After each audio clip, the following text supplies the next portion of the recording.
I'm just here to have fun, play basketball, be social. Currently I am the secretary of the organization, so I help disseminate the information. But I've been playing for about 4 years, mostly just to have fun, be active. No, I actually got hurt scuba diving. I got the bends in my spine, which is basically I got a bunch of air bubbles in my spine that started to cut off circulation, so it damaged the spinal tissue, which then made the nerves die, which then paralyzed me. Physically, I couldn't really move anything from the neck down for immediately after. And so it happened in Australia. I was there for like 2 months doing my acute rehab. It took about 3 weeks before I could actually wiggle my big toe. And then things slowly came back. I think this is my 4th year that I just completed with the team. I was just doing laundry at a friend's place, and I turned around and my bike was sitting there in his garage, and it was like it was calling me. I'd just been so long without riding it. I was like, all right, I'm gonna put these clothes in the dryer and I'm gonna go for a ride. And so a buddy of mine told me when I went in the house to get the helmet, he said he wanted to ride, so I was like, grab a helmet and you can come.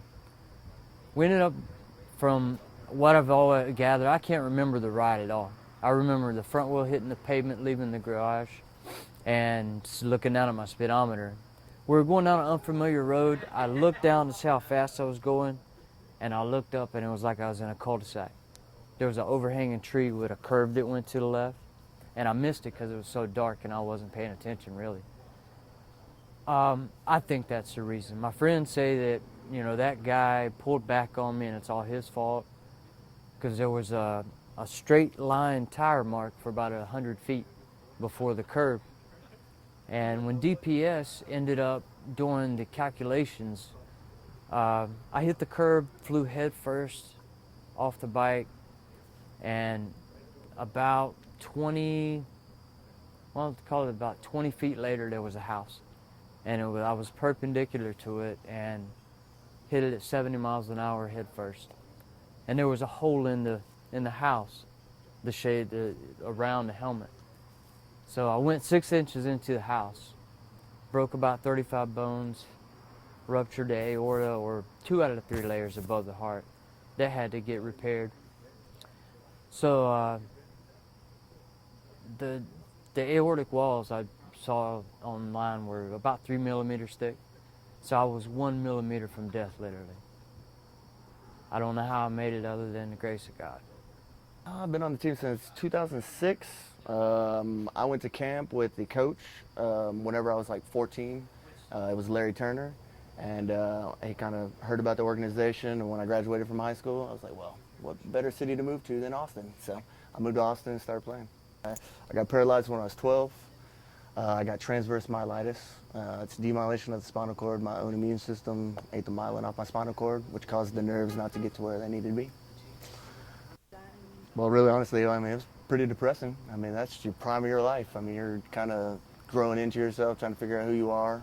I was playing sports then, so I played football, basketball, everything, country town, that's all you did. And then I worked on a farm. My dad, we lived on a farm, so I couldn't do the same stuff that, help him out in the same way that I used to. So it was pretty traumatic.